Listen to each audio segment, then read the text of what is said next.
Җәмәгать урыннарында һәм транспортта QR кодларны куллану республика парламентарийларының игътибар үзәгендә. Дәүләт Советы утырышында халыкның санитар-эпидемиологик иминлеге турындагы федераль законга өстәмәләр тәкъдим иттеләр. Республикада һәм илдә коронавирус белән авыручылар саны кимеде, әмма әлегә тынычланырга иртәрәк. Гамәлдәге QR код кагыйдәләрен киләсе елның 1 июненә кадәр саклап калырга киңәш итәләр.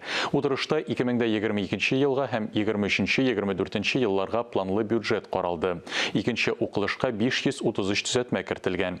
Киләсе елда казнага 300 миллиард сум акча җыю, 324 миллиард сум акча тоту планлаштырыла.